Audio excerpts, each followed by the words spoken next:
I was a boy, I used to look up at the stars every night, no matter how late or tired I was.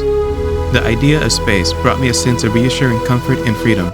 In my room, there was a growing collection of books and videos from astronomers current and old. I'd even stay up late at night watching old videos from the first lunar landings, with the lights turned off in my room to make me feel like I was in space. It also was not uncommon for me to go to sleep listening to Carl Sagan's recorded speeches. Now, in the first week of 0079, I hesitate to look up, not just in the night, but in the day as well. Any flash of light seen in the sky could be tens or hundreds of thousands of lives being lost. By the time the light reaches us, whatever caused the exploding light could be nothing more than space debris and stardust. The exact number of casualties is still unknown, because by the time the plane landed in Brisbane, there was immediate blackout on the war. For most of my flight, the image of the Cyclops' giant red eye stayed on my mind until we hit some turbulence. I never could get used to the plane shaking. Even if flying is statistically safer for travel, there's no real way to recover if things go bad. If a car's engine breaks down, I can still get out of the car and walk away just fine. However, if a plane's engine breaks down in the middle of a flight, I'm not even sure if there'll be enough of me left for my parents to bury me properly. And to think, I want to go to space one day. In any case, all that shaking on the plane practically rewired my brain for the rest of my return trip. The eye of the Cyclops, although still unsettling, receded from the top of my mind's focus. In its place came the memories of my last few years in college. It bothered me to think that I may not be getting the complete college experience, as well as in life. Not that my experience up to this point hasn't been a good one, but I still didn't feel like I've made as many friends as I should have, or have gone to enough parties or road trips with the friends that I already did have. I don't even think that I have enough group pictures with my friends, or of my friends, to properly decorate my small desk in my apartment.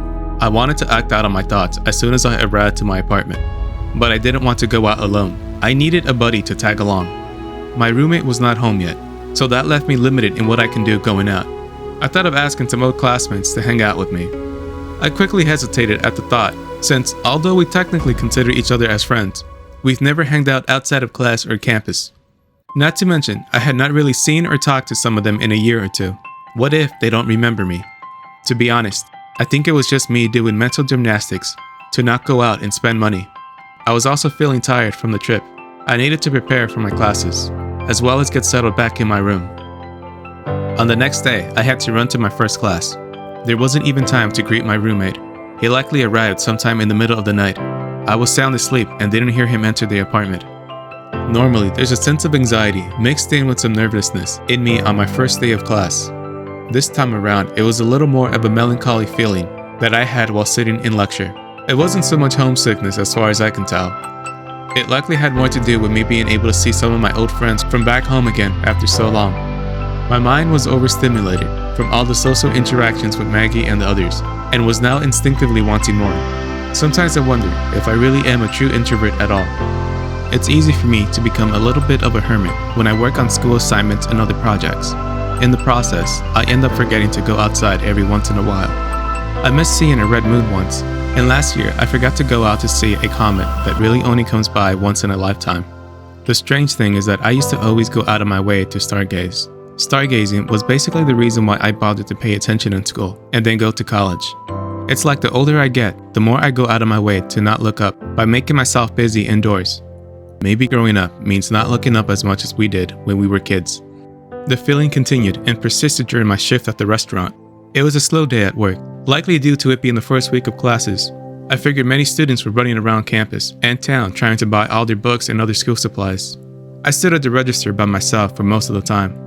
With not much to do, my mind began to wander off. I kept telling myself that the feeling would soon wear off. I know I haven't allowed myself to have the most fun I could have. I'm always afraid of overdoing things, so I keep myself in check. Maggie is perhaps the best example of this. For all I knew, what I can be doing to myself was just as bad as some addictions or whatever else people use to ruin their lives with. My youth was fading faster as the days went by. This was my last year as a student. I figured making friends and dating would only be harder once I graduate.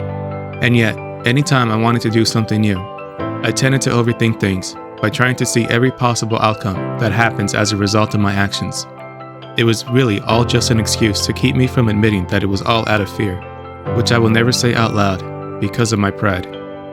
I took my phone out and sent Maggie a message. I figured she wouldn't exactly reply right away because of school or work. 2 hours passed by with still no reply. My co-worker, Samantha, caught me staring at my phone and asked if I was smitten for a girl. I shrugged my shoulders and slightly sunk my head in with a subtle tilt at the same time. I had seen Samantha around campus before, but had never officially met her until I started working at the restaurant. Samantha tended to seek out gossip whenever bored or with too much time on her hands, much like today's slow day at work. She leaned in to look at my message to Maggie, and then commented that she believed text messaging has caused more harm than good to relationships. Texting is for cowards. Just call her, she told me. What if she's busy? I asked. Samantha didn't reply verbally. Instead, she simply gave me a look that I could only translate as her calling me a coward. My shift ended without a reply from Maggie. Back in my apartment, I sat down at my desk and read over some of my notes from class. That's when I got the email telling me that all classes were canceled for the next day. My roommate Bright then walked into the apartment and greeted me from the kitchen. With my classes canceled, I decided to take a break from my studies and walked out of my room to greet him. He too had just received the email informing him of all classes canceled. Bright looked like the perfect poster boy for what a frat boy was supposed to look like. The only thing missing was an actual fraternity to take him in. I figured he was a late bloomer in hitting puberty, and girls didn't find him attractive until the end of high school, which likely took a big hit to his developing confidence. Crazy stuff, there was a fight outside my class today, he said. It wasn't just a small one either. It looked like 2 gangs going at it. He went into further detail on how the fight all started when a group of protesters called for an end to the fighting and for both sides to enter peace talks. A group of hardline pro-Federation locals from around town then confronted the protesters. Even with the media blackout, many knew that we had sustained heavy casualties in the battle. Based on that alone, I knew that neither side would agree to a ceasefire anytime soon. Not while one side was winning so decisively, and the other side looked to get even. Bright asked me if I had any plans for tomorrow, and handed me a bottle to drink from his grocery bag. I told him that all I had planned was going to work now that my classes were canceled, and then took a drink from the bottle. To my surprise, I discovered that it was only soda. "What's this?" I asked him, almost in shock to find that it wasn't his usual drink. I examined the bottle, realizing that I should have done that first before taking a drink. "I'm going cold turkey this year. I need to stay focused," Bright said. I looked at him suspiciously and told him 2 weeks. That's how long I gave him. He protested and told me that it was also a money thing, because people tended to spend more money when they drank. Regardless, I continued to stare at him with skepticism. "Shut up," Bright said. "I didn't say anything," I replied. "You were thinking something." "I'm always thinking something. That's the problem." He told me to shut up again, and the night ended without anything else happening besides a little more studying. By the time I went to bed, I had nearly forgotten about Maggie not replying to my message. Nothing noteworthy happened the next day. I took some of my free time from class to properly organize my room, and then studied a little more before finally heading off to work.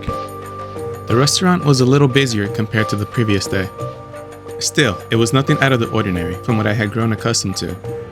I did a little bit of people watching while on the clock, although I didn't hear anything all that much interesting. There was only one light conversation about the war.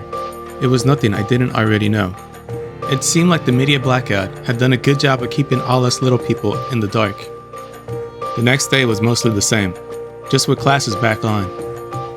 I learned that one of the professors had lost his tenure because he briefly discussed the war in class. He didn't directly talk about the war. He was a history professor and talked about some of the contributing causes of animosity between the space colonies and Earth. It wasn't the school's decision to remove him. Someone in the government didn't want schools discussing anything related to the war, or anything that was a potential cause and lead up to the war. That wasn't all I learned, unfortunately. I eventually discovered that there was another fight on campus. Just like with the first one, I wasn't there when it happened, but I first heard about it from my roommate, and later by an email sent by the school to remind us to stay safe, as well as to be respectful of our fellow classmates. I didn't even bother to ask what the fight was about this time. It was the second fight in 3 days. If classes hadn't been canceled the day before, there likely would have been a third fight by now as well. The following day, I was the one to learn something before my roommate did. A classmate of mine was arrested for searching for news on the war online. I'm not exactly sure how he was caught, but it looked like he was able to cover his tracks well enough for the police to eventually concede to not having enough on him to press charges. He was let go late in the night. January 9th was perhaps stranger than fiction. A small but loud group of students on campus argued that the war was a lie. I thought they may be saying it all as a joke, or as a way to get under the skin of others. Then it was discovered that this was the same group that argued there was no such thing as space colonies, the Earth was flat, and that nuclear weapons didn't exist. When they were challenged by being asked to explain the lights seen in the sky, seen from the battle, they argued that they were lights created by government satellites to scare us into doing anything the government wanted. When asked to explain the giant space colonies seen from telescopes, they argued that they were just space balloons put in place by the government to control us. When asked why would they need to place space balloons to control us, they replied by saying that it was all a conspiracy and that not all of the government's intentions have been made clear yet.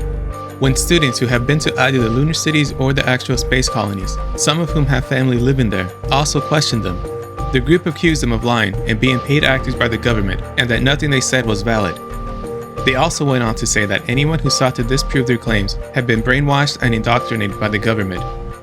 These forms of arguments went on for longer than they should have, and many passing by suffered a light redness in their foreheads after face-palming themselves as a result of hearing the group's arguments. I'm not sure exactly if it can be called a fight on campus, or a proper debate. Bright joked about filing a lawsuit by claiming that the group's speeches had caused a loss of brain cells from hearing such arguments, and that pretty much summed up my first week of classes. Without meaning to, I had reverted back to my hermit lifestyle. It partly made me sad, and I think I was none for the other part. I'm not sure how else to explain it. We're all creatures of habit, and this was a hard habit for me to break, for whatever reason. Come Saturday, I ended up working late at the restaurant until closing time. Samantha and I were the last to leave. I offered to walk her home to her apartment, since neither of us had cars of our own. She asked if there had been a reply from Maggie. I told her there had been none. It was likely that she was busy and just so happened to have accidentally skipped over my message. Samantha looked back at me with the same facial expression as before. I asked her what was with that look of hers. She replied, "Nothing. You want to waste a good chance with the cute girl? Then by all means." She interrupted me before I could answer and asked to borrow my phone to check up on her roommate, since her phone's battery had died out. I handed my phone over to her as we continued to walk. What she did next sent me into a panic mode. She had found Maggie's number in my contacts list and called her. Maggie had already answered by the time Samantha handed me my phone back. "Wow, she answered pretty quick," Samantha said with a big smile. I stared at her with a slight grudge. She merely continued to smile and apologized by explaining that her fingers slipped. I took my phone back in shock and answered Maggie. "Hello?" Maggie said. In a panic, all I could think of saying was, Hi? Hello? Hope I'm not calling you too late." She said it was fine, that she had just gotten back from working at her bartending job. "Are you home yet?" I asked. She said she had just entered home when I called. Some guy named Jack had walked her home. Who the hell was Jack? Sounded like a basic name for a basic person. I stopped my jealous mental rant and tried to move the conversation along. She explained that Jack was a co-worker of hers. Without me bringing it up, she then apologized for not replying to my message. She had accidentally sent the reply to someone else and was under the impression that I was the one who wasn't replying. It's after that she asked for my reason for calling. With no idea of what to say, I explained that I enjoyed the time we spent together the previous week and was wondering if she'd be interested in coming up to Brisbane for a visit. I offered to pay for her plane ticket, unsure if I could even afford a round trip and still afford to feed myself for the rest of the month. Samantha stared at me, looking both impressed and in shock to see me be so bold and blunt. To be fair, it wasn't exactly me being blunt or brave. I just didn't know what else to say.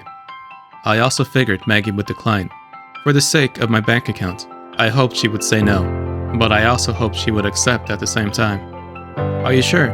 she asked. "Yes," I said. There was no way I could take back the invitation, even if I wanted to. Maggie accepted, but she said she would pay for her plane ticket herself, so long as I paid for all the food and travel around the city.